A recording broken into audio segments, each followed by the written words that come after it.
Hello, and welcome to the Trench Mob Show. We are the best recruiting show in the nation for linemen and anyone else we decide to show.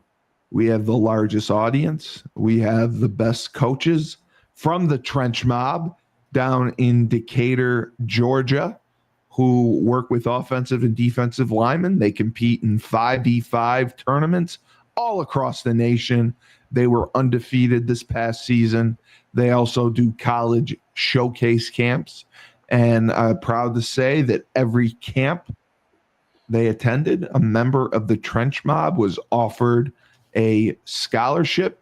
And right now they are in their season, and Trench Mob members are completely dominating. So again, if you want to work with the best, you can go to battleofthetrenches.com. And I know Julius has a Wednesday program that is new. You can go to his website, juliuswilliams.com, and sign up for his Wednesday program where he's working with kids and introducing the group, the best offensive line coach we have in the state of Georgia, Coach Jordan. What is up? How are you, sir? I'm doing great. Trying to be like you when I grow up. Trying to be like me. And we have the wise sage of the Trench Mob. He's keeping it real, and he provides great advice. And he's got 2 Super Bowl rings, Mr. Anthony Smith. And we have Stars MP Athletics. Pleasure to have you, sir. Where are you located from exactly?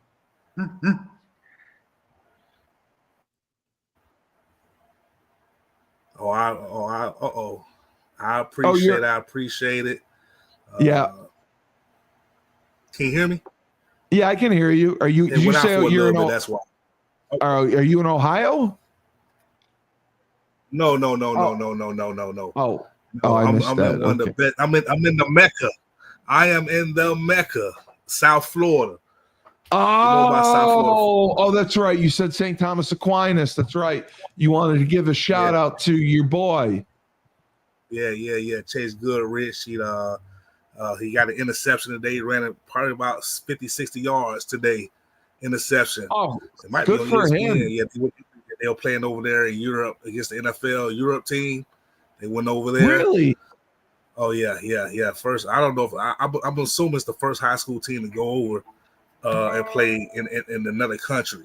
So they went over there and played the NFL Europe team, and they lost. I apologize. They won by 3. So kudos to them. Also, I want to give kudos to Miami Northwestern.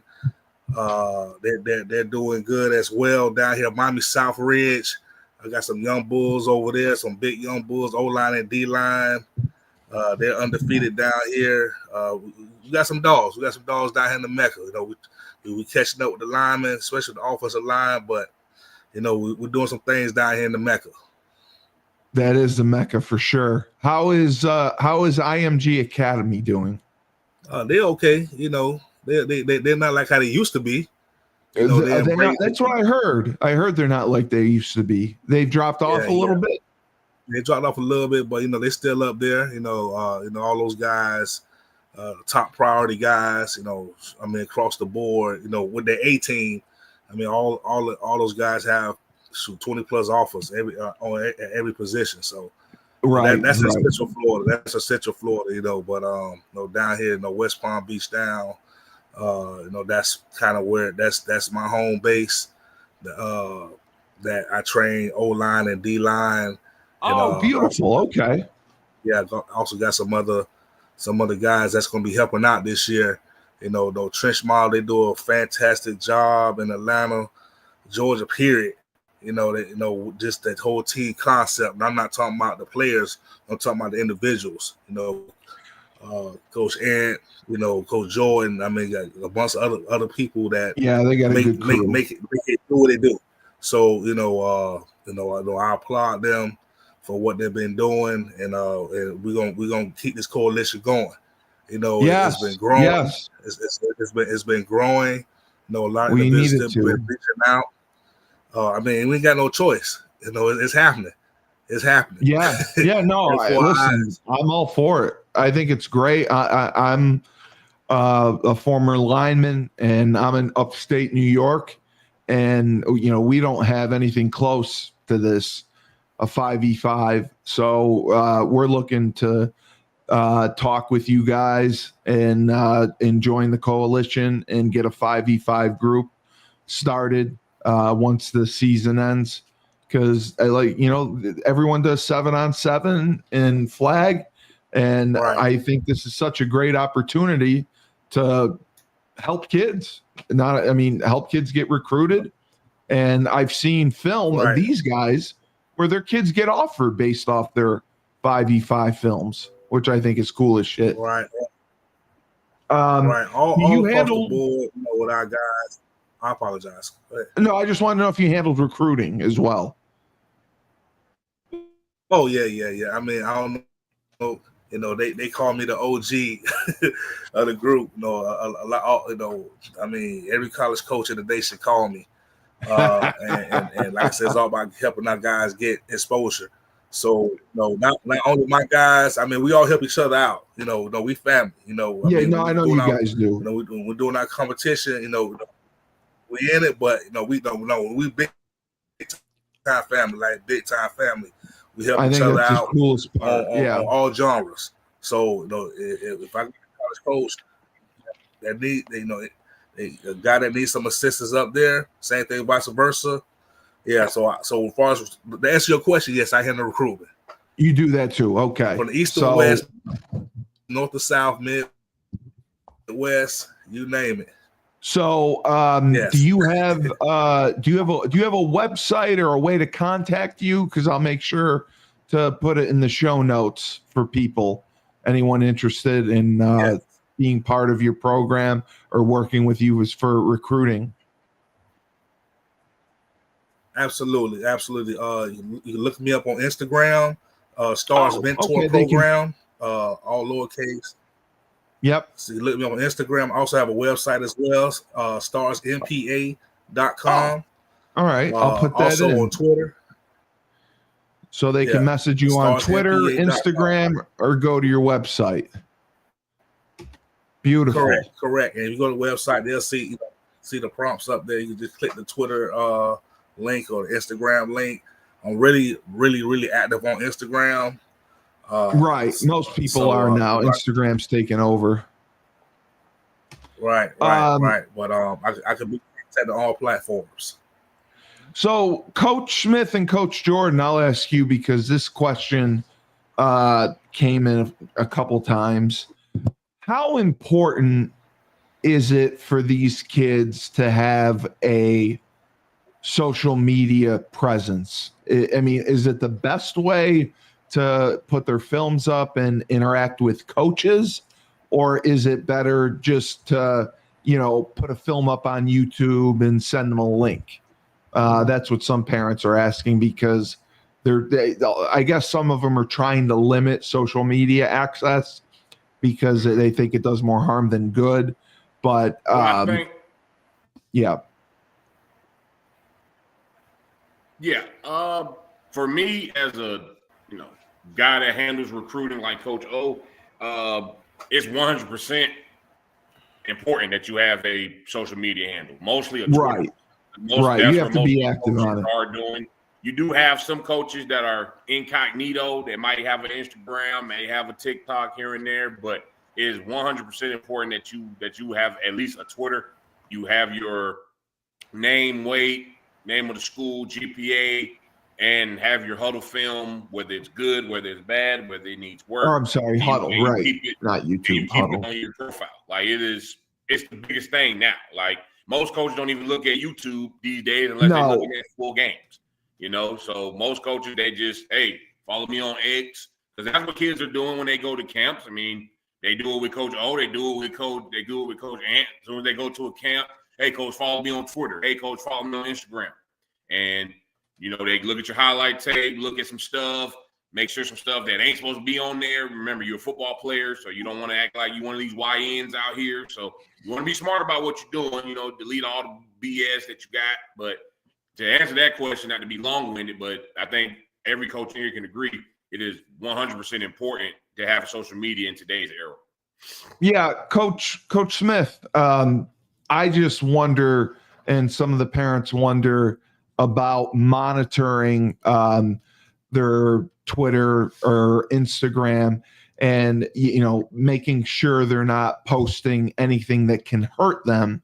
But if they use just a specific page for football, for recruiting, for coaches, they were asking if they should have their kids should have a different page for personal and a different page for recruiting. Do you think that's necessary, or if they should just manage one page?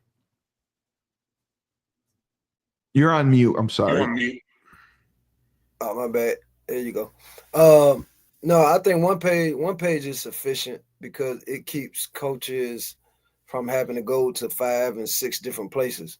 2, it also allows them to see your personality outside of football. A lot of coaches, because football is a big part of our life, but it's not the only part of our life. So, coaches like to see what kind of character do you have outside of football when you're off the field. Are you going to be a guy to represent, the community, your family, the team, the organization, everyone involved?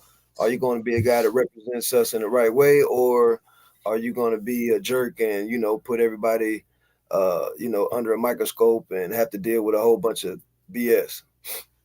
Exactly. Yes, monitor your child's page. I mean, especially if you have a child that isn't very conscious of making the right decisions. You definitely want to monitor their page. But if you have a kid who's well-mannered and you raise them right and they make the right decisions and they get compliments all the time on and off the field, then you don't have to worry about it. Just they know what to put out there, and they know the right stuff to put up there. So, yeah. And let me add a little bit to that. Please point. do.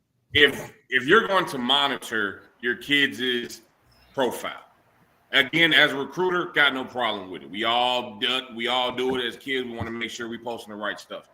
But if your kid gets an offer, or if he gets an interest, or anything like that positive happens with the kids, parents, I'm begging you, on national YouTube, can you please stop tagging the hood? We don't need 100 people tagged in a post after your son gets an offer or your son has a big game. Like, that does nothing but hurt the kid. I'll give you one example. I'll let Coach O speak. There was a kid. I think he picked up an offer. I think he picked up a Tuskegee offer, and he starts tagging the school, which is okay. Recruiting site like a 24/7. He tagged his 7. He was a receiver. He tagged his 7-on-7 group, which is cool. But then you go down the line, and I'm tagged. Coach Smith is tagged. His father's tagged. This person's tagged. And then got the nerve to tag another coach from a different program. No coach wants to see that. Like, that hurts you. You got to see. Why are you tagging the coach from Kent State? Why are you tagging the coach from Central Florida? Like, that's hurting you. Like, again, I got no problem if you want to monitor your kid's account. But can you please stop tagging 100,000 people on that post? Keep it to a minimum 4 to 5. I'll even allow 9 people on it. The people that helped you, an exposure page that gave you that exposure leading to it. Maybe your 7-on-7 group, 5v5 group, your high school, and the man up above. Most importantly, like, no coach wants to look at a post and see 100 people. Please stop doing it. Because we know it's you. We know it's the parents, not the kids. No, I agree with that. And it does more harm than good, especially if you tag a coach from another school. It's like you're throwing it in their face. Coach O, what do you think about this? Because Social media, yeah. Yeah, absolutely. Just like both of the gentlemen said, the Twitters, stating what school you attend, your huddle, so on and so forth. Just to follow up on what both of them said, and the last thing is, these schools had departments for individuals just to go look at your social media. They do now. When you have 2 and 3 social media pages, they're gonna go find it. Yeah. So just like Coach Ant was saying, it's sufficient just to have one page. Yeah. If you have this other page, they're gonna find it that this one page look all good and stuff and personality, showing your football, and then the next page you on there with middle fingers. It's bananas. Yeah, that's what they do. Right. So I don't know why these individuals do that. And I tell all my guys, hey, don't have these spam pages and all this other stuff, because these departments, they got these departments just for that. They're gonna find it. And so it's if gonna you got burn these spam pages, they better look just like your first page or your second page. They look the same. One other thing, Cully, to that, parents, make sure that every parent should monitor their kids' page, as far as make sure they have all of their credentials up there, because a lot of pages don't have all of their credentials on there. Like some guys will just have where they go to school and their height, and that's it. Like we need height, weight, your GPA, everything. Put all of those credentials up there, because we're going through a process right now where we're recruiting guys, and I have a list, and a lot of the kids, and this is why I'm bringing it up, because a lot of the kids don't have a lot of the credentials filled in. They don't have, a lot of guys don't have their height and weight. A lot of guys don't have where they went to school at. Just simple stuff like that. So parents, just make sure that your child has all of their credentials up on every social media page. Jordan, this comes from Alex Crispino, I believe. He wants to know, because I know some of the rules have changed.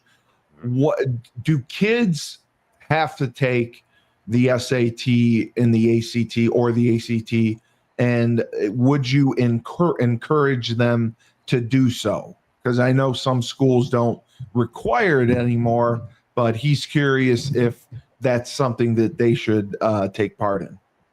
You can take it, but it's not a requirement. You can take it just to say anywhere, right? Yeah, it's not anywhere. They threw that rule out 2 or 3 years ago. You didn't have the ACT or the SAT. Now, if you want to take it to say you did it, you got a family member, you want to get a higher score, then that's fine.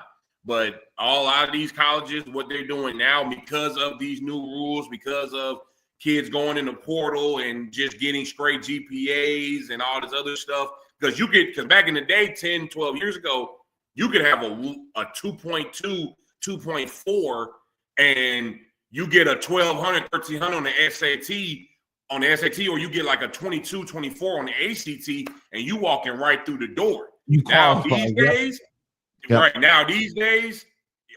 you need is a GPA, and the minimum requirement for that GPA for certain schools may be a 2.5 to a 3.0, or if you're trying to go to a Duke, or you're trying to go to a damn Vanderbilt or Florida, one of them, the requirement is 3.5. So you can take the SAT and the ACT, but it's no longer a requirement. So do you know, like, even the Ivy League schools, are they not requiring it anymore? Because they used to require a shit ton, SAT 2 exams, all this crap. So you can apply to an Ivy League school with just a straight GPA and be fine. The Ivy Leagues, Cully, they just have a higher GPA, like Notre Dame. Yeah, that's all it is. The Dukes and all of those, they just start out at 3.8s and shit like that, 3.5s. That's what I figured. Okay. You're talking like a Princeton, Harvard. The Princeton and Harvard, They don't require it anymore, is what they're saying. No school requires it. Now, in a questionnaire, they may have it on there, like, what was your core and everything, but It's not like one of those things that they'll look at. Oh, we don't want. Can I just speak to that? Because this is. I mean, people have been asking about it, so I want them to understand. Us four on the screen have parents, and this is where there's no excuse now as far as GPA. Us four on the screen had to go to your point, Jordan, what you made earlier. If you had a 3-1 or something like that, a 3-0, and you score bad on the test, that could prevent you from getting a scholarship. Yeah, it could. Now they don't have to go. Yeah, they don't have that pressure of taking that SAT and ACT. So, dog, that they just lifted so much weight off of the players' shoulders with that move. Like, parents, you should definitely be on your kids about having that GPA up, man. The GPA now, with them taking those tests out to where your child shouldn't be getting in school. Right. It's all a process. It's all a process of elimination now. You know, they took out the SAT, but they're saying the GPA's got to be higher. You know, right? Certain schools. You know, because all this money that's involved now. So everything in the transfer portal. So because Coach when we were coming out, there's no reason why you shouldn't know information. Just look at everything. It was a 2.5. The GPA was what, 2.5, right? When we were coming out. To qualify, to qualify, with the GPA, with the SAT and the ACT, all you had to do was have a 2.5. So now that, like you just said, Coach they didn't took that out and bumped that up to a 3.0 now. So you know. Okay. Yeah. Mm-hmm. So if you're lower than a 3.0, then your chances of being offered are less. Of going P5, G5, that's off the table. Now, you go D2 with a 2.5, 2.6. You can go lower level, but with all these kids saying they want to go D1, well, if your GPA don't look like a 30 or 40, and it's a 2.25 or a 13, you might as well go JUCO. So Coach O, I'll ask you this. This comes from, it's got to be a mother, Latanya Anderson. She wants to know, apparently her son has transferred twice, and, with credits not always transferring, is this going to affect graduation? Or will the school allow kids to stay an extra semester to graduate if they use up their eligibility and don't graduate because credits don't transfer? Are we talking about high school or college? College. Okay, so that's a good question. Like far as because every school differs. Like like you said, some credits gonna transfer over, some are not. Right. What they have to do is try to find out which is the closest to that class that's relatable to that institution's class. So it might be in English, they might call it language arts. Exactly. Yes. Right. So that counselor has to try to put together those credits and see which ones match with what. So, but honestly, like I said, it depends. It all depends. Every transcript. Every program differs, but I know most of them have a program to where if you don't finish, you can come back and finish, because what that does is every school, the higher your GPA and the higher your graduation rate, the more money you get. So that's true. It's good, and it benefits the school for the guys to graduate. So they actually push for guys to graduate. Right. So they're not gonna kick them out. They're not gonna kick he or she out. I'm gonna say he or she. No, they'll let them finish. They'll find a way to.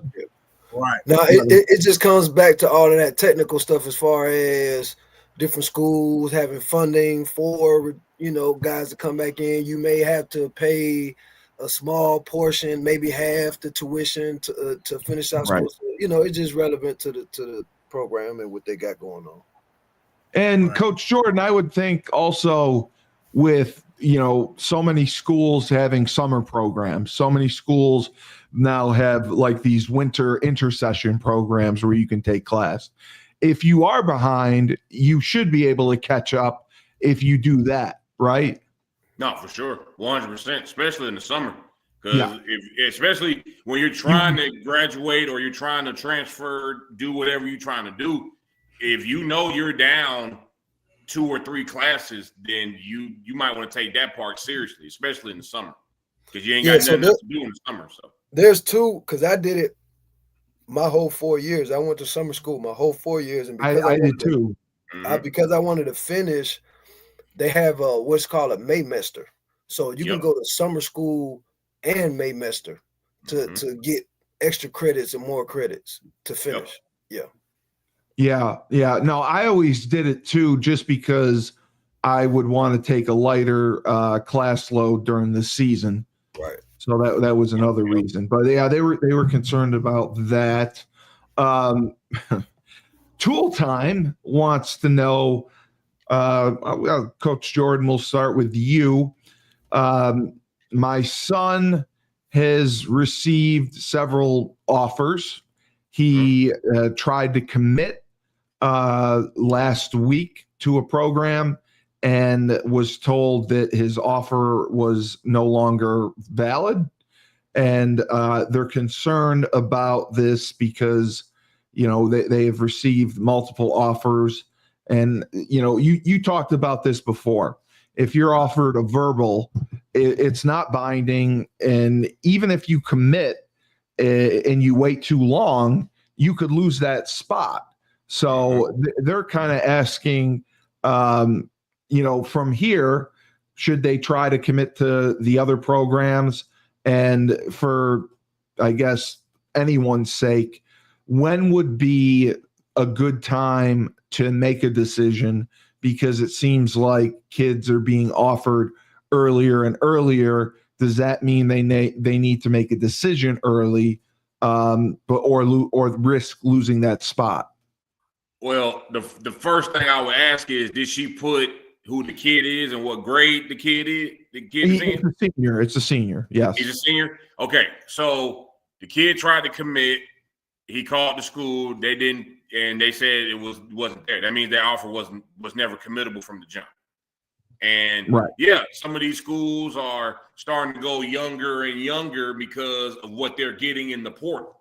Hell, there's more schools that's going back to junior college kids than anything. So these days, freshmen and sophomores are getting so much of these non-committable verbal offers that it hurts the seniors, because you got seniors out here that's killing it, and they're getting offers just because they had a 5-sack game or they've had a 2-pick game and everything like that. So one, let me say I feel sorry for that kid.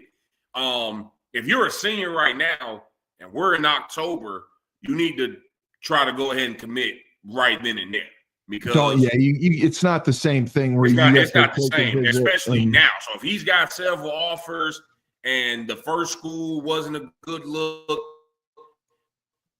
go call the next school, which everyone that's messing with him, that's calling him, checking in on him, go from there. Right. And see what's going on. But the first question you have to ask, that's crazy, always when you make that call, is his offer committable? If my son wants to commit, you have to actually ask that. He commit right now. Committable. Right. Yeah. Wow. So, and if they say then go ahead and commit. Don't feel bad about it. Don't, oh my God, this is the end of the world, because he's got several more offers. We've seen that happen. Every coach on here done had a kid, then had that happen to him, and we felt bad. And they look at us like, well, what do you want us to do? I thought we was good. Coaches change their mind all the time.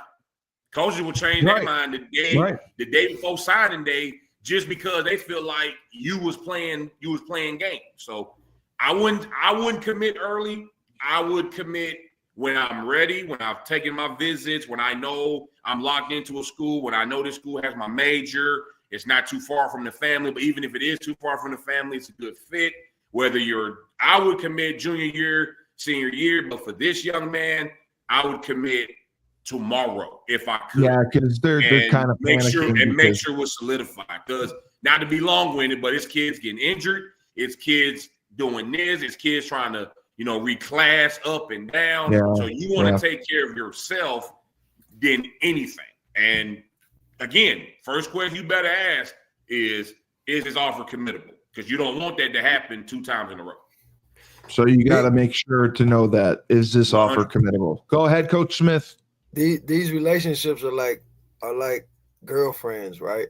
Yep. So you have, when you're going out, you're searching for the girls, you're peeping out the scene and checking them all out, and there's going to be those pretty girls that everyone likes, that everyone wants to be with, and then there's the girl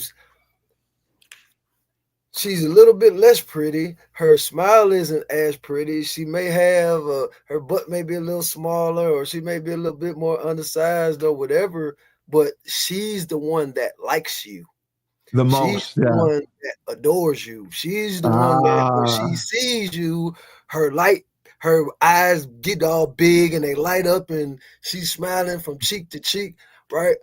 So a lot of kids they don't understand that part of the recruiting, right? There are schools who, when they see you, they light up. They're going, but then, okay, but you're chasing that girl who everybody else wants, who she knows she's bad. She knows she looks good. She knows she got it going on, right? But then she treats you like shit. Yeah, you know what I mean? Yeah. When you get there, so that's what happens to a lot of these relationships with the schools and the guys. They don't realize the school that wanted you, the ones who, and this is another thing, fellas, you'll know the ones that really want you because they'll be calling a couple times a week. They'll be coming to see you every week. You know what I mean?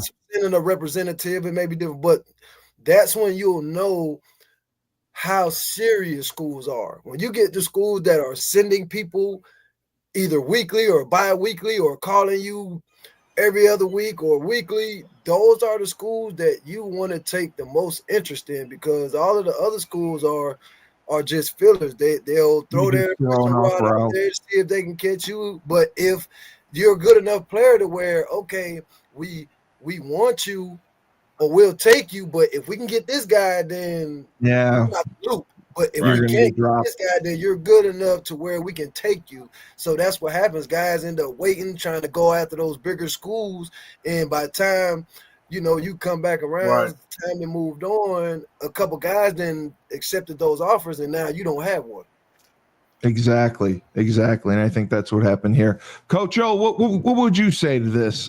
Because it's happened a few times where kids have tried to commit, and maybe it's a little late, and they end up losing the offer and not knowing about it, which is also odd to me. Like, I would think they would tell you if they pulled the offer, but when you go to commit and then they say, your offer's gone. So it seems like a tricky situation. Yeah, it is a bit tricky situation because, just like Coach Ant was saying, it's all about relationship with these coaches, and they don't have to tell you anything, like I said, because the transfer portal has changed the dynamics of recruitment, and we don't know, like right now, these coaches are still recruiting all the way until December. Yeah, they're still recruiting. Yep. They're still recruiting until December because they don't know who's going to leave. They don't know if somebody's going to get injured. I hear this every day. And so these young individuals, the juniors, that have these hopefully committable offers. I mean, those committable offers can still change. They can still change. Depending. It's all about the team needs. So I was just talking to one individual. He just got an offer from Memphis at one of the local schools down here, and he fits it. He fits it.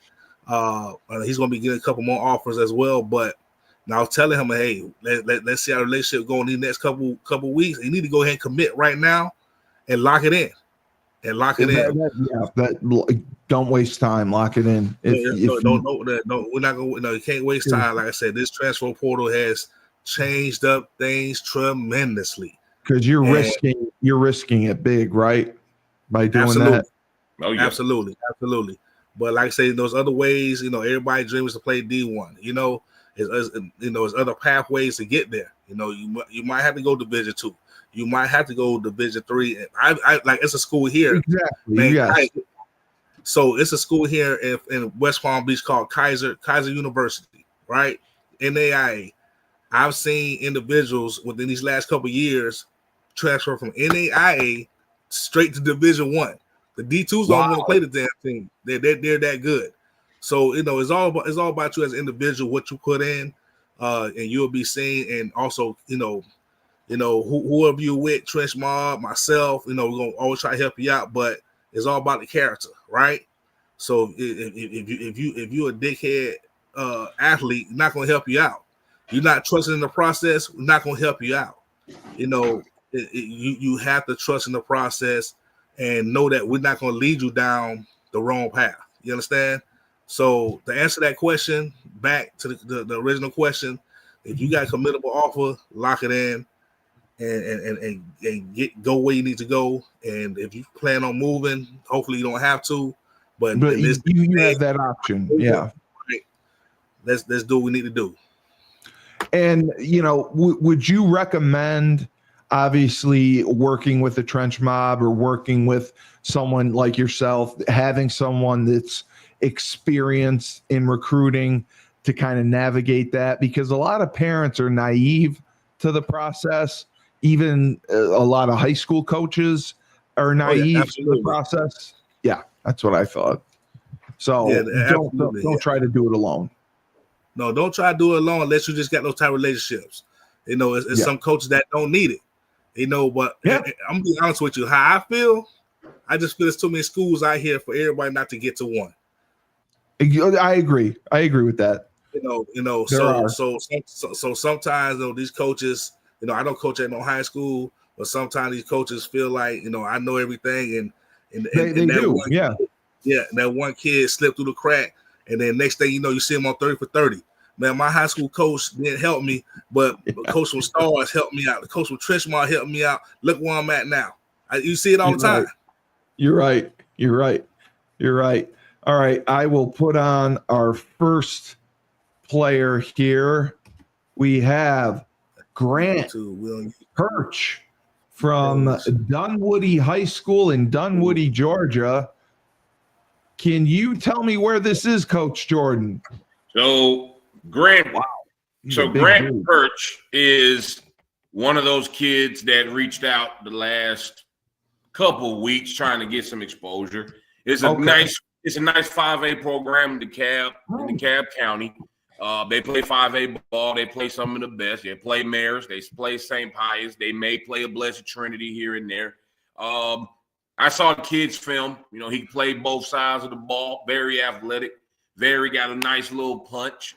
Dunwoody has produced a lot of kids to go to the next level. They had a guy, I think, went to Auburn a few years back, and they're known for having some talent. I think this kid can be the next big thing. 6'5", 260. You look at his film, he looks like he's 275. And once he gets to 275, 280, he's going to be a dude. Like, say, class of 27. We'd love to have him on the road. Yeah, that's what I was going to say. Yeah. So you're still talking with him, trying to get him on the road with you guys this spring. Trying to get him on the road, recruiting EGA, got an All-American game coming up, maybe get him, just communicate, talking business. Well, that's how you start a film. Jeez. That's definitely how you start. That's what you say. Remember, guys, we will help you put your films together. Oh, yeah. Jesus. Hey, I would just say don't just watch the extra. Yeah. It can cost you in a big game. They will. You're right. You got to be careful. Right. Coach Jordan, I do like the way he bends. I like the way he strikes. Yeah, a lot of run blocks, a lot of down blocks. The way they run their offense, but he does a good job with his punch. He does a good job staying flat. Good knee bend, good hands. I love his stance. I do love his stance. He's got good hips. He can bend. Very athletic. Can climb up to the double team. Jeez. I don't like the position block part. I would rather you run out on outside zone, get that inside hand out, and try to stop the initial rush because he can reach that outside shoulder, no problem. But I think that's coaching more than anything. I think if you get 100%. Him coached up, he can do it. 100%. And right here in pass pro, got to stay up. He's got good hands. Got to pick those hands up, keep the chest high. It's kind of lounging a little bit. If you go back a little bit. Oh, yeah. They're right, real low. He does a good job not bailing, but he has to come up just a little bit. Absolutely. I saw that perfectly. He's got his hands low. I see what you're saying on the down blocks. I mean, he caves the whole side down. 100%. Now, this is better, That's great on the spin move. Yep, I like that. They stay neutral. Does a good job. Good. He's good with his hands when he gets in there. He's good hand fighting. 100%. I just need him to pick that chest up just a little bit more. Yeah, get your chest broad. Yep, 100%. Wow. Yep. He's definitely a somebody. Oh yeah. For sure. You got to get him on the road with you guys. That'll make all the difference in the world with the technique, with getting that squared away. It's just a couple things he has to work on. Coach O, what did you finish? Yeah, he finishes. Coach O, he's a finisher. He's a mauler.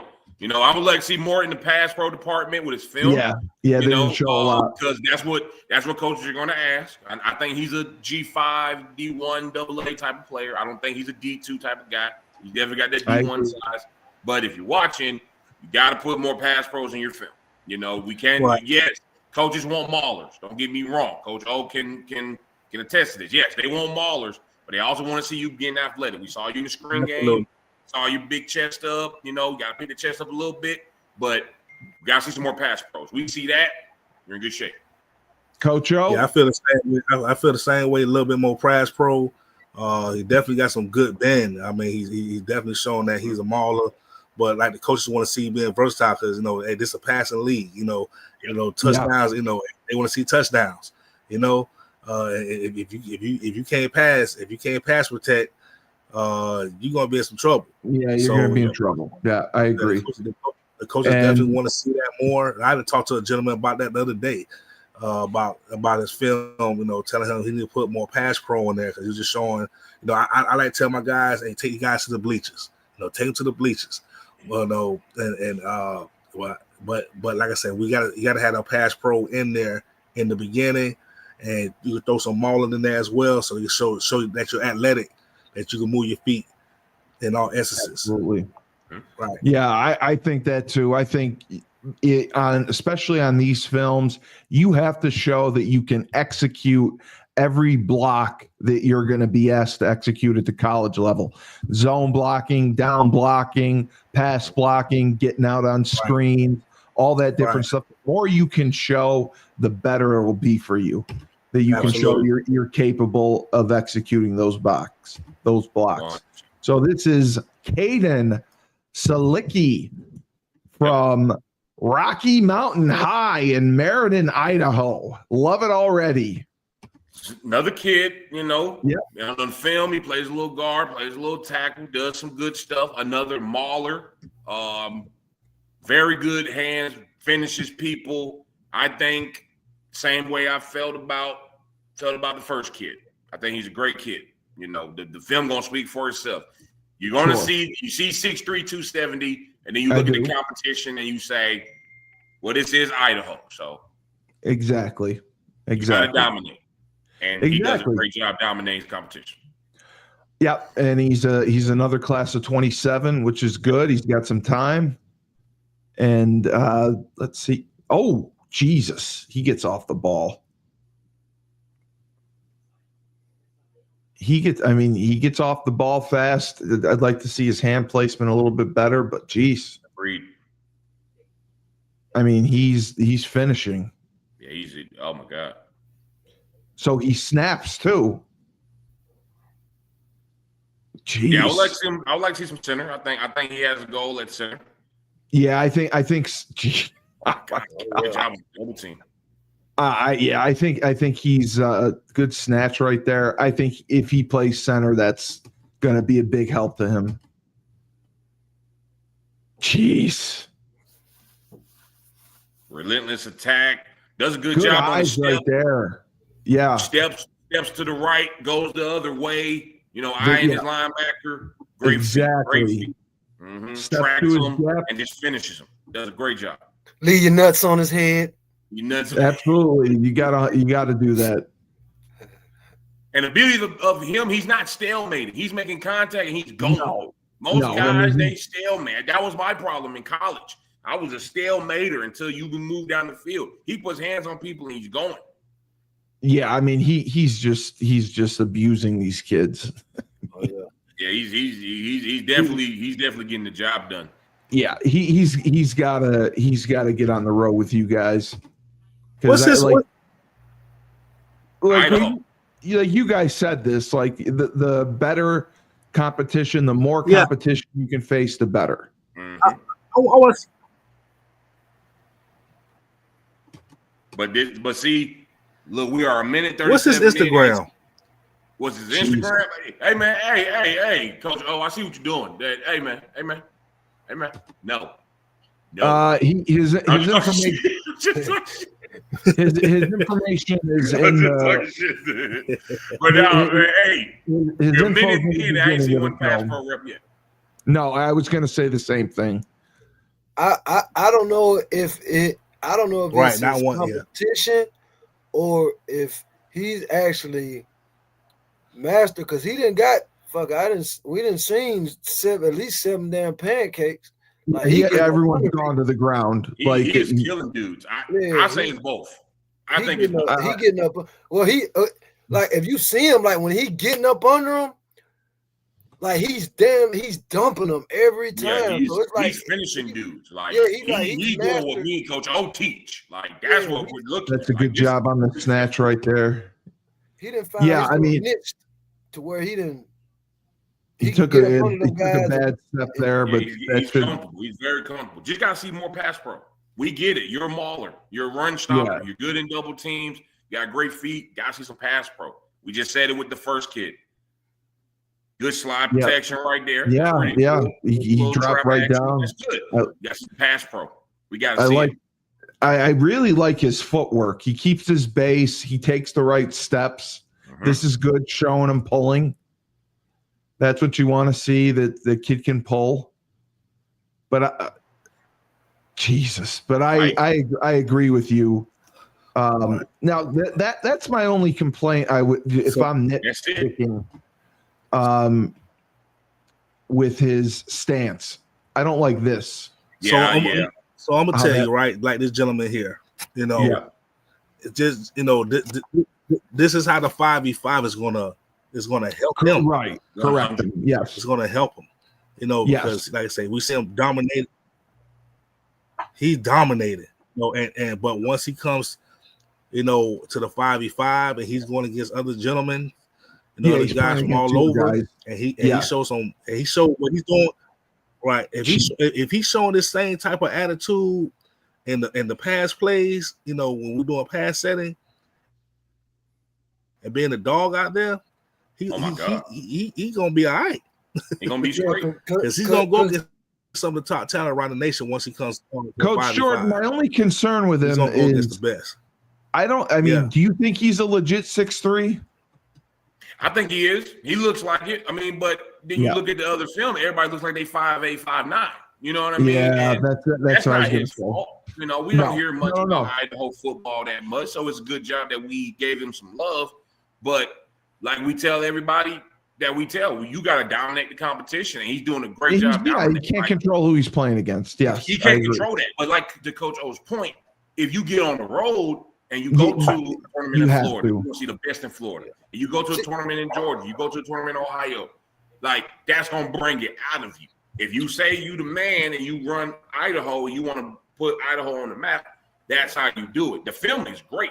Like, the film is, if this was 10, 12 years ago, he's going to Georgia. He's going to UConn. Yeah. He's going to Syracuse. No issues. But in today's world, like to Coach O's point, you got to show the pass pros. You got to show you can kick slide. You got to show you can post out. You got to show you can open up. Now, we see you pull and you're athletic. That's great. But we got to see the kick the post. We got to see more of that. And if he comes down, whether he's with Stars or with us, preferably us, we'll get him right.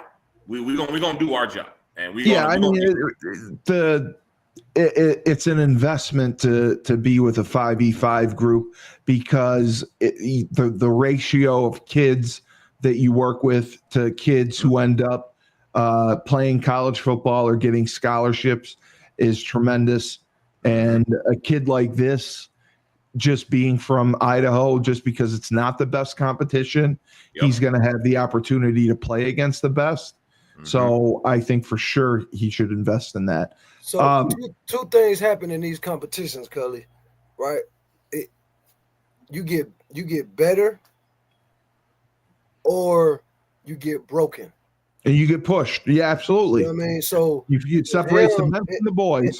And they're beneficial in both ways, because you're going to get better either way. But if you get broken, what that does is, because to Coach O's point, now when you get into these tournaments, now we all seen he's a mauler. Now when we get to the pass pro set, like Coach said, we want to see if he has that same confidence in pass as you do in rush, because a lot of guys get broken because they're rush guys, and when they get past, you get your ass embarrassed a few times, and the crowd going crazy, a couple oohs and ahs, your damn confidence start going down. Exactly. The competition, they be broken, but then at the same time, what happening in that broken process is, as a player, you get to take a look in the mirror and be like, hey, I ain't as good as I thought I was. I get to go back in the lab and get better. So exactly, it's a beneficial thing whether you get broken or better at the end of the day. So you're going to get better either way. Like that, broken or better. Because that was my concern with, trying to – I want to start 5v5 like we tell all our guys. Go ahead, Coach.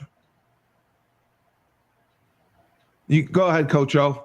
Oh, I apologize. Like we tell all our guys, hey, you forget you. Okay, can you hear me now? Yeah. Can you hear me? Yes, we can hear you. We can hear you. Can you hear me? Okay. Okay. You got to forget about that last play.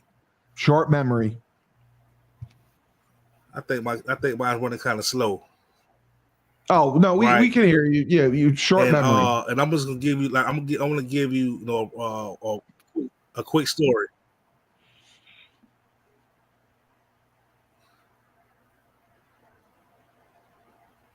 Yeah, I see shaking your head, but I don't know if I'm caught up to speed right now. You're good, Coach. You're good. You just I'm freezing. That's all. You good. It's happening. You're good. You're good. Okay. All right. So quick story. I had a gentleman come down named Dalton DeBoer. Dalton is 6'7", legit 6'7". Came down to the Atlanta 5v5, right? Is on my team. But prior to him coming, he came down to Miami to come train with me maybe about 5 or 6 times. Because I want to make sure, first of all, he was legit height. Want to see how he moved, so on and so forth. And the same thing, like we saw this gentleman in Idaho, he was just doing a lot of run blocking. He wasn't doing a lot of pass blocking. So we worked on a lot of that pass setting. To make a long story short, right? He's class of 26. He didn't really have no offers. I helped him out. He went against some of the best guys at the tournament. He's a commit to Wake Forest right now. That's amazing. But that is why I believe 5v5 is so important, because these kids are working on techniques that if your high school's running a wing tee or whatever, you're not pass blocking. You don't know the technique. You don't know how to set. You don't know how to punch. You don't know how to stop a bull rush like Coach Jordan teaches. So it's very, very important and viable, it makes a difference. Coach Jordan, Edwin Brooks would like to know, how many 5v5 tournaments are there that the Trench Mob attends in the spring? So we just dropped our schedule for the coalition, and we'll be at 8. Okay. So we'll be at 8. But as far as like once you get started, you may go to maybe 3. You may go to maybe 4, because we are going to California. On the road. Visit Coach O in Florida a couple times. Coach O is going to come visit us in Georgia. You know, we may hit North Carolina. So we get it if you can't come because of a drive or anything like that. But if it's in close range or you have something in your area, you may be about 2 or 3 tournaments in. But if you join a group like a Stars, a Trench Mob, a 210, some, you're going to go to about 6 or 7 legit 5v5 tournaments, and you're going to get, if I'm not mistaken, maybe 30 to 40 reps. Hell, I remember when we went to Ohio, I don't think Coach O and Stars was there. Dog, Coach Ann, if I'm not mistaken, Coach Ann, we was in Ohio, we was out that thing doing 60 reps before we even got to the championship. And wow. Yeah, so if you join a group, you're going to go to about 5 or 7.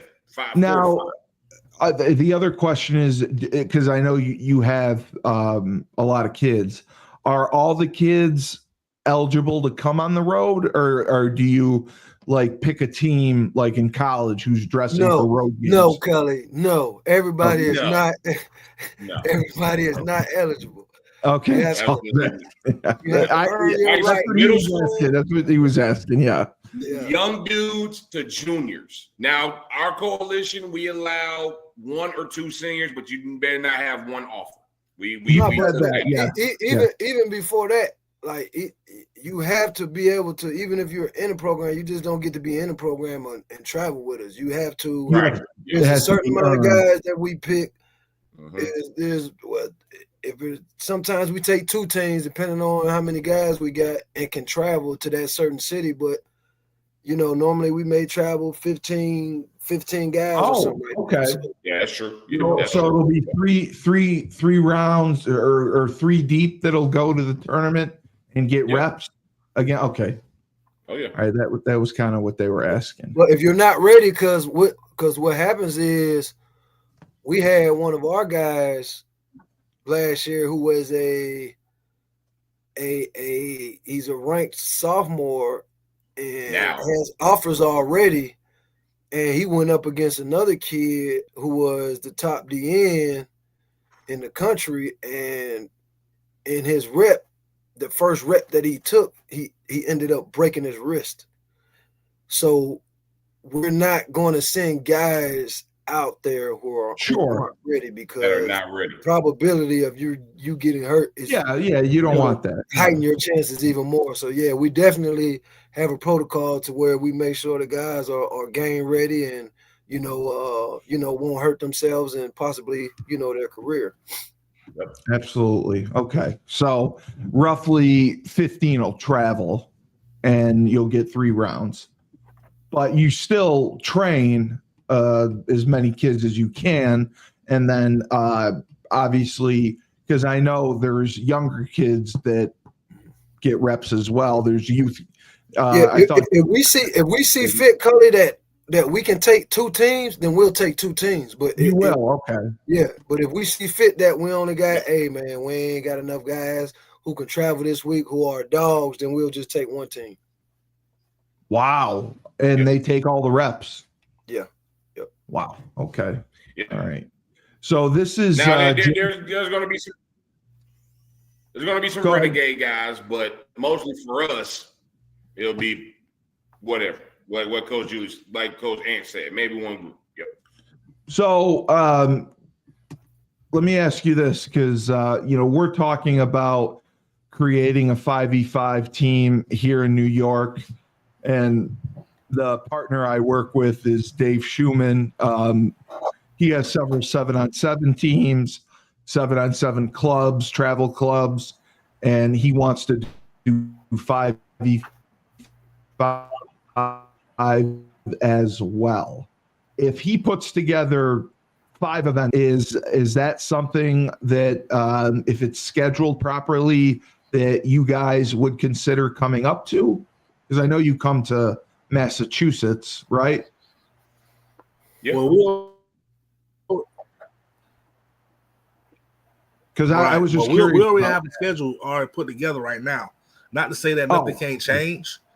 Right. You do. Okay. Not to say nothing can't change, but we already got the schedule put out. Right. But you already have your schedule planned right now for the 2026 season, the tournaments you're going to go to. Mm-hmm. Yeah, but come 2027, Cully, but like O said, if it's planned out right and the coalition we agree to everything and we want to add, New York this year, then we can do that. But for next year, absolutely. I got you. Okay. We just get the dates and make sure everything's lined up and yep. All right. So we are putting on Jeremiah J. Get you guys together. Oh, my bad. No, yeah, we're definitely gonna do it. And we just we're gonna meet with Julius and talk about the coalition and see how you guys put it together structurally. And we're working on getting a facility because in New York, obviously, we need, we want to start early and have an indoor facility, and then we have a high school to work at after that. Because you guys can typically go outside, right, all year round because of the weather. Yeah, that makes a big difference. Okay, so is this yours as well, Coach Jordan, or was this Julius's? I think that's Julius's guy. Okay, this is all right. This is JT. Yeah, he told me about this kid. He said he was just tearing it up. He's a freshman, I believe, class of 29.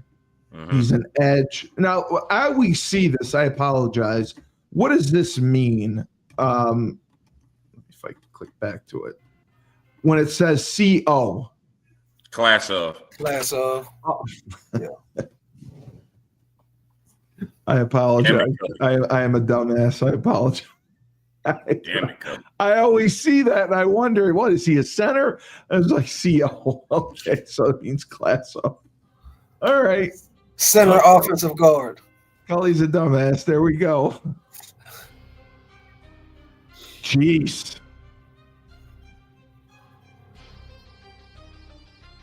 Oh my God, with the inside spin. And he comes out of a 3 too. I didn't see. I didn't see where this is. What state this is? I got to check that. But this is Georgia. Yeah, this is Georgia. All right, just tell them. Is it a big program? Big program. There was a school that me and Julius would go after. They're in the DeKalb area. They played teams like Dunwoody, and this is Lithonia that they're playing. They play Hakeem Kashama's team. I don't think they did. I don't think they did. Okay. They might have, but no. Tucker is one of those programs that at one point was up there with the Graysons and all them. One of those top ranked teams. They keep a great team. Multiple guys go to the league. Multiple guys go to college. Right. All that good stuff. They play freshmen, as you can see. I think they play 5A ball. For a freshman to come out here and do this is impressive. No, this is big. Jesus. He played that. Now, I don't know if you guys may not know. Has he been offered by anyone yet? Not that I know of. I know he's followed me on Twitter trying to get some more exposure. So this would be a good time for us to look and do some film. And after today, I expect him to have a couple. The film looks good. Film looks really good. And so this is a guy that you would absolutely bring to the Trench Mob and work with. 100%. And he hasn't worked with anyone. Wow. I think he's probably been with Julius a couple times, but I would love to have him out. Yes. I would love to have him out to practice, see what he can do. Absolutely. I mean, he's knocking guys back twice his size, which is for a kid, a class of 29. Jesus. Really good with his hands, really good speed off the edge.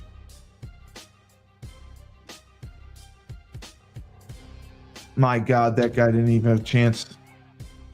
But he probably shouldn't have put that on there. Right. Right. But I'm glad it's last, though. I'm glad it's at the end. Exactly. He definitely got a motor. Definitely works his hands. Definitely plays the run really good. He gets off blocks really good. Yeah. Oh, yeah. Gets off blocks very well. So he's an outstanding pass rusher. If he ain't got no offers, he's going to have some soon. I can guarantee you that's a good young bull right there. Oh, yeah. That's a good young bull right there. So he coming down here.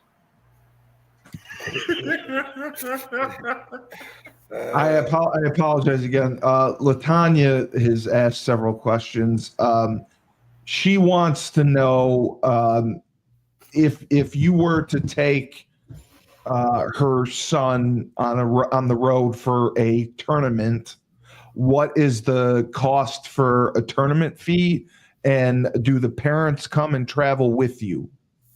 Yes. So okay. I don't know how Coach O does it, but for us, it all depends on where we go. So if we go to Florida, most of the costs probably be the lowest. It'll probably be like $400 if he wants to travel with us. That includes the hotel, the food, and snacks, so you cover everything and all that good stuff. Now the parent can travel. We've had plenty of parents come in and travel and pitch in as they come and go. You know, because a lot of kids want to support their babies. They want their kids get hurt and everything like that. So, yeah, they want to come. That price may go a little down, maybe to about $250, $200, depending on, the hotel and the circumstance and everything. But no, 100%. The lowest it'll probably be if he rides with us, it'll probably be maybe $300-$400.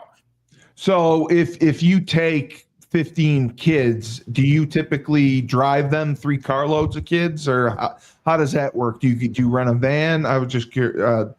She was just curious, and for us, we'll get a coach's van, and then we'll get a player's van, and we'll have one of the coaches or one of the team parents come in. They'll drive. We'll stay behind each other, try to stay as close as possible, and then we'll stop at gas. We'll go all the visits together. Wherever we go. That's what she was asking too, because I know you had mentioned it before. When you go somewhere, you typically will take the kids on a college tour, correct?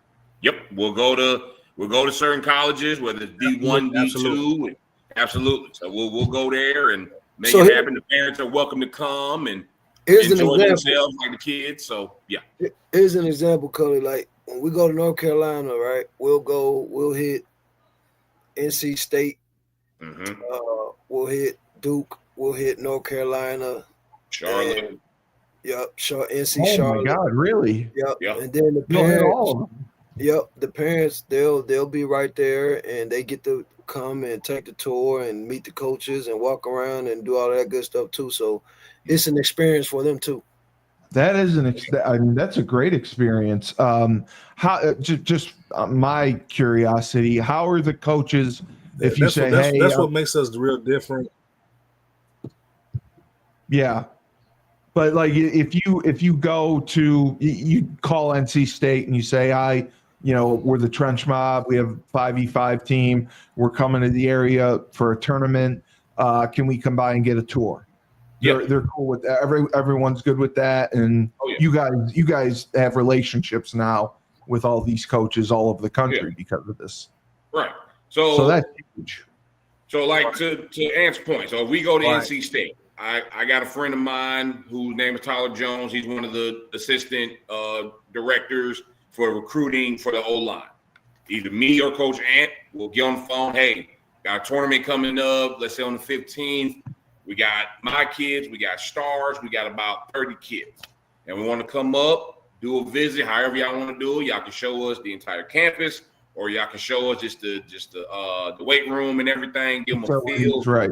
If you see a kid you like, you want to offer whatever, because everybody knows just to let every parent know, just because you go on these visits doesn't guarantee that you're gonna get an offer right then and there. It may happen for a couple kids, but it ain't gonna happen for everybody. So they might see a kid off stars, or they might see a kid off the mob. Hey, come with me. Let's take a walk. And you may get a scholarship. You may get a private tour. That's just how it is. So no, every one of us are connected with different coaches. Maybe the recruit coordinator, head coach will reach out. And the biggest thing about what we do, we try to go to schools that accompany the players. So if we throw in a Charlotte, we throw in a Tuskegee, like we go to Mississippi, we'll go to an HBCU, we'll go here. Yes. We want these players to know, like, listen, we want you guys to go P5. We want you guys to go to the Dukes. We want you guys to go to North Carolina. But it just might not happen, and you want to go somewhere like a Charlotte, like a Georgia State, like a UT Martin, all them, so that way you can get a feel and show, like, everything ain't just about, P5 and G5.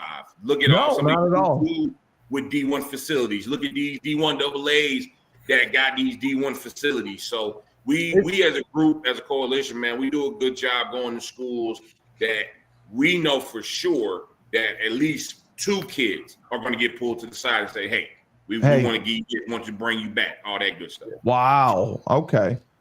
Everybody's not going P5. That's just the reality. No, that's reality. So we make it our point to hit those other schools so those guys can get exposed. Coach O, I mean, you guys do something similar. Would you, like, if you're going to a tournament, do you tour schools with other 5v5 teams, or do you do it basically alone with your team? Yeah, we do. You do? We do. Like, actually, sometimes we set it up for each other sometimes. Oh. Yeah, sometimes we set up for each other sometimes, depending, like I said, it's all about relationships. So they'll set it up for you. You're coming into town. We family. So that's awesome. we look out for each other. Hey, Cully, the whole point. Same thing, vice versa. But, so what happened, like, Go ahead, Coach. Go ahead, Ant. No. You go ahead. My thing froze. No, you're good. You're good. No, go ahead. Say what you want to say. I think you want to go. No, I was just gonna say the whole point of us. So like I said, we all look out for each other. Oh yeah. And I think that's important. You guys all you compete, but you all try to take care of each other, because the more kids that move on, the better that it is for all of you. It's the relationship, Cully, in a coalition, right? That we all have different. So when we're in Florida, Coach O will have more connections down there in Florida, or if we go somewhere else, we just use our resources and we go together. Like Coach Ju said, when we were backstage earlier, the power is in numbers. So, and we understand that. So versus us having 1 or 2 kids that a school may look at, we link up with the whole coalition. Now you got 30, 40, 50, 60 O-line and D-linemen you can choose from. So, those coaches, they want to see that, and we understand that. So that's the power in the coalition that we understand, and we all move as one and as a unit. All right, I'll give you another one. All right, last one, LaTanya. She wants to know if college coaches. Yes, Coach O, go ahead.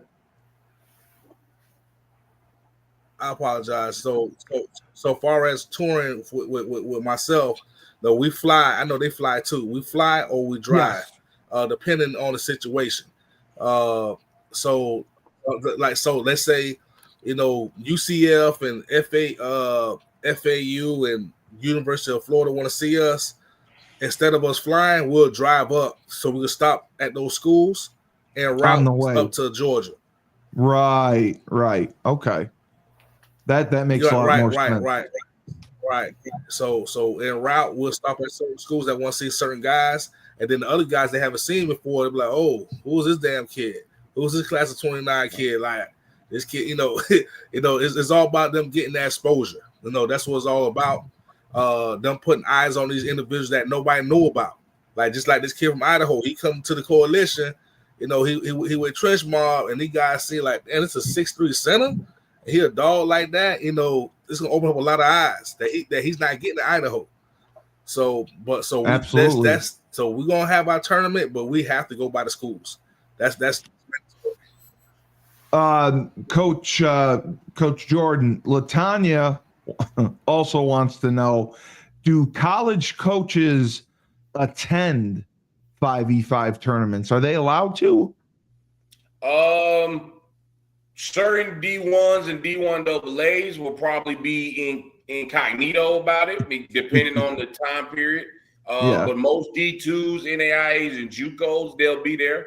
I remember when we was in Florida, and I know this was all Coach O's doing, we had a few schools that was out there lurking, looking around, trying to make some stuff shake. And, some kids got pulled to the side, some kids didn't.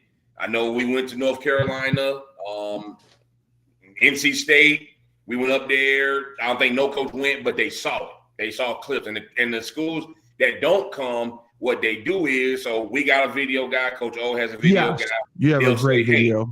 They'll say, hey, as soon as the tournament ends, send us those clips so we can put it in the system, show them what we got. I can give it to my head coach. We can make it work. That's what most of the D1s would do. Right. But you will see a D2, you'll see an NAIA, you'll see a couple JUCOs out there scoping the scene, trying to figure it out, and all that good stuff. But most of the D1s that do come out there, they gotta be whatever, because we don't want nobody getting in trouble. We don't want nobody, getting fired because they went to go see 100 linemen. So they try to be as stealth as possible. All right. We got one more kid here. This is Julius's, his running back, Mr. Ty Cummings. He is a senior. He's 5'8", 180, and he goes to West Lawrence High in Dublin, Georgia. Mm-hmm. So he's a 3-star according to 24/7. What kind of school is this, Coach Jordan? Public school. I think West Lawrence is 3A, if I'm not mistaken, 3A, 4A school. I know about this kid. He's a Georgia Southern commit. With him being 5'8", it kind of, it's going to hold his recruit a little bit. But when you look at the film and you look at the numbers that he's putting up, like we said earlier, 2 games, he had 600 yards. He had 1,200 yards in 2 games. That's hard to do in any region. So the film will definitely speak for itself. Oh, good God. Okay. Right. I don't think a person touched him. And he plays a receiver, so he's pretty good. And West Lawrence has an offensive lineman. I want to shout out Michael Dasher. He's I don't know if he's watching or not. He's the right tackle. He's really good. So Jesus. So they use this kid everywhere. Everywhere. He's their guy. Oh my God. Nobody touches him. I have never seen something like this where nobody lays a finger on him. Nope. Now, I mean, obviously he's got some good blocking, but he's got vision and he's got speed. I mean, what would you, if you, I know you would just be guess. They run basically the single wing with him. What would you guess for a 40 time for him, Coach Smith? He probably run like a high 4.4, low 4.5. That's what I was gonna say, like a 4.53. Mm-hmm. So he fits in perfect. He's running away from that. Yeah, he's breaking away. So they use him. Wow, all over the place. Yep, and they're a 3A program, so they play some good teams. I know this team. This is Harlem. This is a really good team. But I think this was one of those games where he had 600 yards.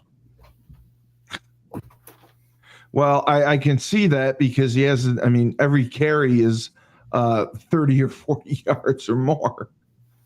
My God. He getting up out of there. and they know he's getting the ball. They put him at quarterback. Right. Like, they know what's coming.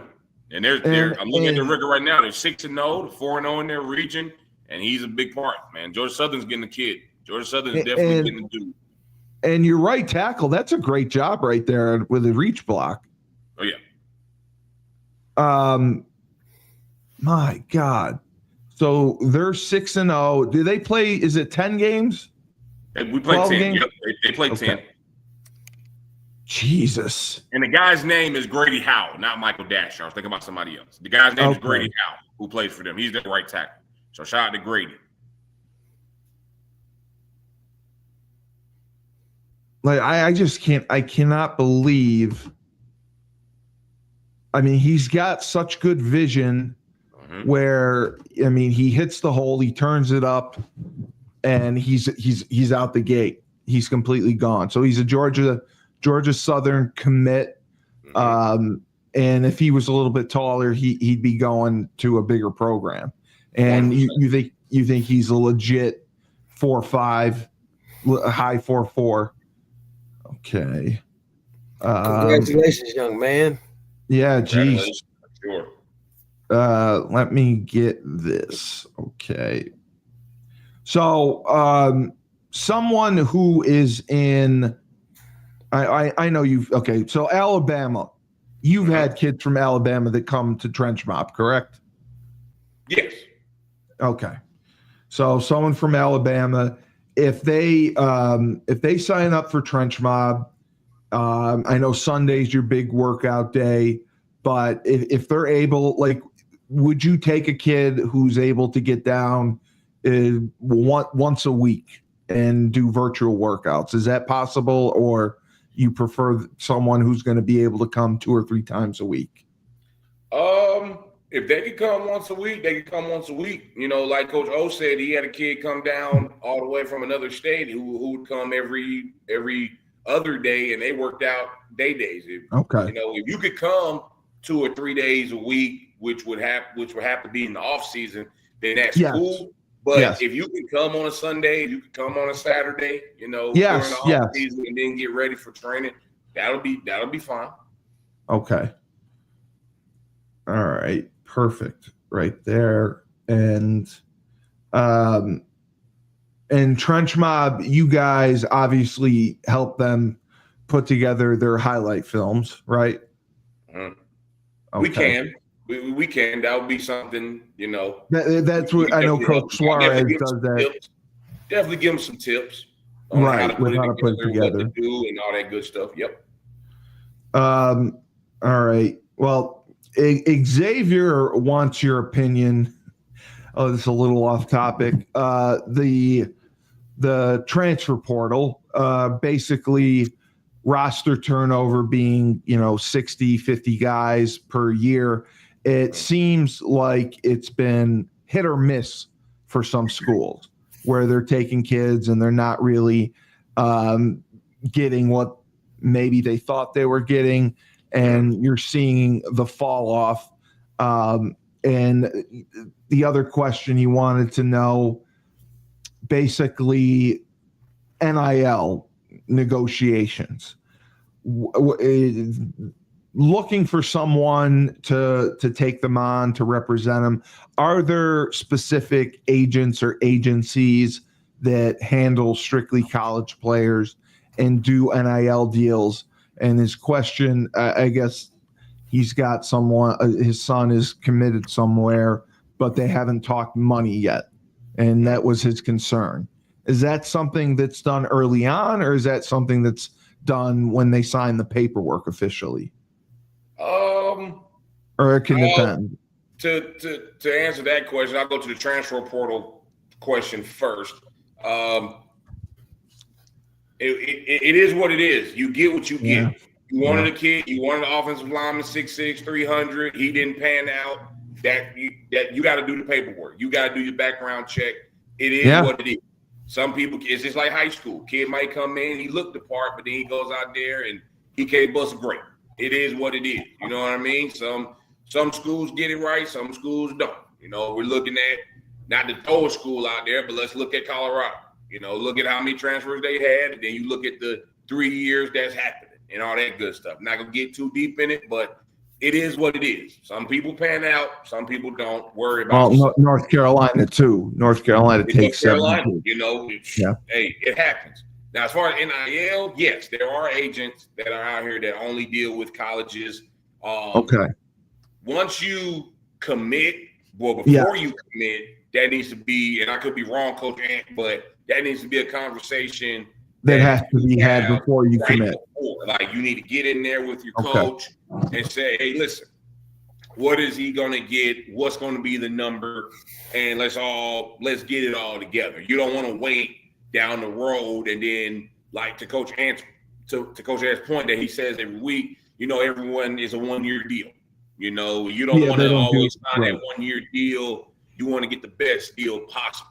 So even if he's committed, you need to go back to your head coach or whoever you're talking to that handles it with the agent and say, hey, listen, let's make sure this is the right number. Let's make sure we're not getting, let's make sure we're not getting blackballed. Let's make sure we're getting every dime. That needs to happen right before you commit. Even if you're not one of those guys that's money hungry, let's make sure you're getting your money and everything straight. Yeah, I think they were just naive to the process, and they just kind of felt awkward bringing it up themselves. And you would advise anyone get representation. Yeah, get representation because it's a bidding war right now. It's a bidding war. It really is. And parents, you don't have the knowledge of what the other kids are getting and what they're being offered. There's a whole database that agents get access to with all of the numbers and all of that stuff in it. They do. Yeah. So that helps them out in their process as far as negotiations and schools and all of that stuff. It helps them out too, because now I'm okay. It just shows the leverage of all of the players, and just business wise, it gives it that structure of where everything goes from here, up or down. So it's definitely a conversation to be had beforehand, because if South Carolina is offering me $400,000 and Florida is offering me $800,000, Exactly. All right. Well, thank you guys. I appreciate it. I appreciate you answering the questions. I apologize for not getting to all of them. But people are very happy because there is a lot of confusion out there about the landscape of college football, and the rules are always changing. So the people are very grateful and appreciative of the clarity that you've provided them. But thanks. Great show. Coach O, thank you so much for being with us. We appreciate you. Anytime you want to come on. No problem. I appreciate you having me on. The OG. If you want to come on any other show and have kids you want to showcase, you're more than welcome to bring their film. We'll put them on. Yeah, absolutely. I got some guys I like to bring on next time. I apologize for not being prepared. That's why I gave a shout out to some of the teams. I'm going to do that one more time, before I get off. One of the teams that a lot of people don't know about, this team called Westminster, a Christian school. They were undefeated. They just lost their first game. One of the young men, he will be on our 5v5 this year. Good. He has a 4.7 or something like that. But great young man. So just want to give him a shout out. Big Coop, call him Big Coop. Our whole deal is, these young men, these diamonds in the rough that nobody don't know about, help them get that exposure and help them get somewhere. But I definitely will be more prepared next time. Have some young men that showcase the film, and even have them come on here. I actually was trying to get a kid from Miami Northwestern on here right now, but he said, "Coach, I'm still out." So get some of the guys come say hello. They're more than welcome to. Absolutely. And I appreciate any kids film, if you want next week, just email to Julius and we'll put them on for sure. Coach Jordan, Coach Smith, Coach O, thank you for answering questions. Great kids, great talent, and we get in touch with the Colorado young man. He's got some skills. That defensive end from Georgia, geez, he gets after it. I mean, we got some really, really good talent on here, and that's why we are the best. And we had 40,000 views on YouTube last week, and I believe we are going to trump that this week. So I appreciate it. Keep up the good work. For Coach Jordan, Coach O, the Wide Sage, Coach Anthony Smith, I'm Steve Cully, the best podcast host in the universe. Remember, when life gives you lemons, don't make lemonade. Take 2 oranges, throw them right back at life.